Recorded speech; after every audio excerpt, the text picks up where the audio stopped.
Man, I do this, not a new kid, been a student. You're a doofus, on the real if you clueless. When I shoot shit, style too crisp, and I let it all hang out like a nudist.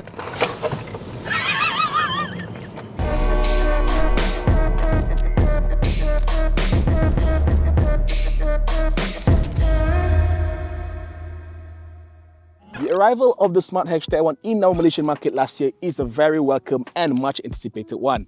Why not? It's a very premium EV and it's got a lot of insurance package at a very competitive price tag. And surprisingly, the most expensive and the range topping model is the popular one, garnering over 60% of the current orders. So in today's video, we're going to check out the Smart #1 Brabus, the only new Brabus car you can buy in the market today. So in case you didn't know, Brabus is actually an aftermarket tuning company based in Germany where they are well known for tuning Mercedes-Benz cars. So you may ask, how the hell does a Brabus model end up in a Smart car? Well, Smart actually is 50% owned by Mercedes-Benz, so you can see the correlation there. But nonetheless, the #1 is designed by Mercedes-Benz design team, so you can see some design elements derived from the Mercedes-Benz, including the headlights and the taillight design. But specifically for the Brabus model, it comes with this Brabus body kit, including the front lip here with the red front grille. You get this front nose here to cool down the front motor because this car got two motors. And if you move to the side, more Brabus theme can be seen, including the red side mirror caps, the lower skirting here with Brabus emblem down here, and of course you still got the same illuminative Smart logo at the back. But more importantly, the Brabus model rides on different 19-inch alloy wheels. Alright, juicing up the Smart #1 Brabus is the 66 kWh NMC battery pack that it shares with the Smart #1 Premium, but in the Brabus variant, it only grants the model with up to 400 kilometers of EV range compared to the Smart #1 Premium, which boasts up to 440. That because the Brabus is powered by two motors, so it consumes more energy naturally. Okay, in terms of charging, the Smart #1 EV underpins Geely SEA platform, which uses 400 volt battery architecture, granting it with a DC charging rate at 150 kilowatt, charging it from 10 to 80% in less than 30 minutes. But more importantly, the Smart also supports AC charging at up to 22 kilowatt rate, which is very good considering that you can charge this car from 10 to 80% in just 3 hours.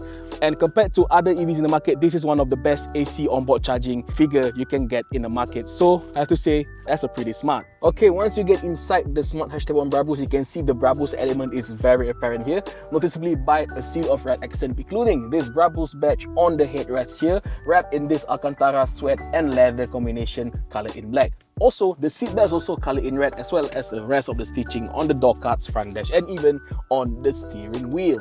Okay, speaking of infotainment, you can see it comes with this 12.8-inch sensor infotainment display with Android Auto, Apple CarPlay, and Smart UI with your virtual assistant, Fox. And you also get a slimmer digital tune cluster down here, but fret not, it also comes with a dedicated head-up display up there, so no problem for you for looking at the speedometer.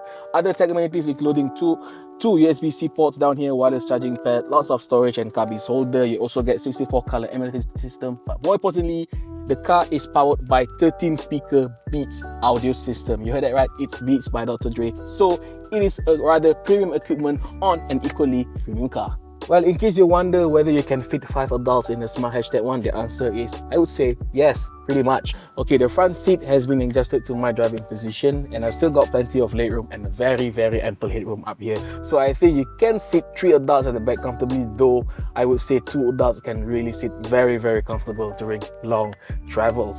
And you also get plenty of equipment down here. You get your dedicated aircon vents and also 2 USB charging ports down here.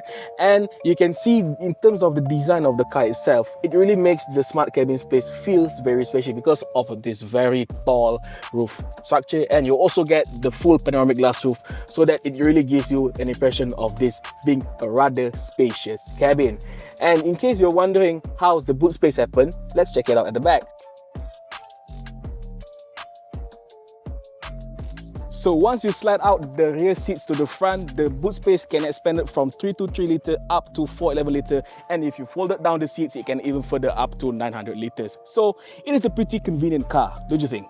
Okay, unlike the Smart #1 standard, Pro and Premium variant, the Brabus model gets an extra motor at the front, granting it with a dual motor all-wheel drive setup rated at 422 horsepower and a whopping 543 Nm of torque. So this figure translates to a 0 to 100 time in just 3.9 seconds, but its top speed is limited to 180 km/h only. So since the Brabus model gets an extra motor at the front, meaning that you sacrifice a little bit of space of the front, meaning that the front trunk here has shrunken a bit, but at least you can still store something like a cable or emergency tire kit here. And aside from peppier powertrain setup, the Brabus model also gets a stiffer suspension setup, which promises it to be a rather nice car to drive through corners. So shall we find out? Let's go. Okay, now we're driving the Smart #1 Brabus, and I have to say, compared to some other EVs, especially EV SUVs or EV crossovers that I've driven before, I think this is one of the best driving ones, period. Okay, not only because it got an extra power thanks to the dual motor all-wheel drive setup with a 422 horsepower, the Brabus version also gets a stiffer suspension, which is very important for you to tackle corners more confidently. And aside from the stiffer suspension, I have to say, I have to give credit to Geely's SEA platform. This EV platform is very, very good. Not only it uses in like models like the Smart, the Zeekr, and even the new Volvo EX30, this same platform is also used in performance EVs like both the Lotus Electric and the Lotus Emeya. But I have to say, in terms of handling and of course power delivery, this being an EV, it's got no problem, 0 to 100, 3.9 seconds. But in terms of handling everything, you feel very minimal body roll in spite of this car having a rather tall stance. Mind you, this is not like a proper EV SUV. It's quite lifted, but not as lifted as other EV SUVs out there. But in terms of driving, I have to say this is one of the best. But in terms of comfort, maybe you'll be sacrificing a little bit of comfort compared to the premium, but I have to say comfort level is still decent. It's still okay, nothing bad to report and everything. So I have to say this car really strikes a perfect balance between being a performance C and sporty EV and being a rather good and comfortable people mover. Okay, another thing to note is that in terms of driving ergonomics, okay, thanks to the Smart #1 design, which is it features this very low sitting front dash, visibility is very good combined with its very wide and tall windscreen. So I have to say, for amateur or beginner drivers, I don't think they can find any problem in maneuvering these cars through tight corners. And you also get the 360-degree camera system for you to have to maneuver through parkings and everything. So I have to say, in terms of overall, the Smart #1 Brabus is probably one of the best EVs I've ever driven in across all areas.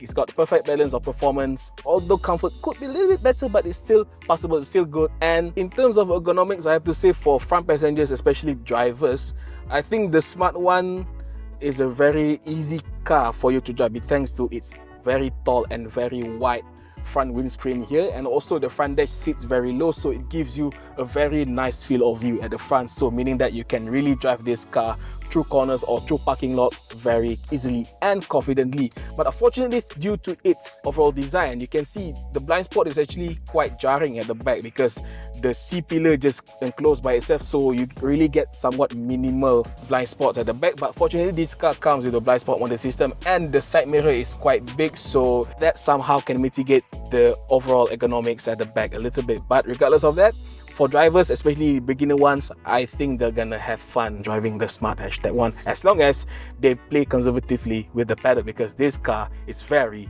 very powerful. So you probably wonder how much it's going to cost you to buy a very nicely packaged EV with all its performance, all its smart features and everything. Well, you'd be surprised because the Smart #1 didn't even broke the 250,000 mark. So the Brabus model is only tagged at 249,000 ringgit, making it one of the most, if not the cheapest, premium EV you can buy in the market today, especially going against the likes of the Europeans and the Germans adversary. But then, what do you think of the #1 Brabus here? Could this be your first premium EV?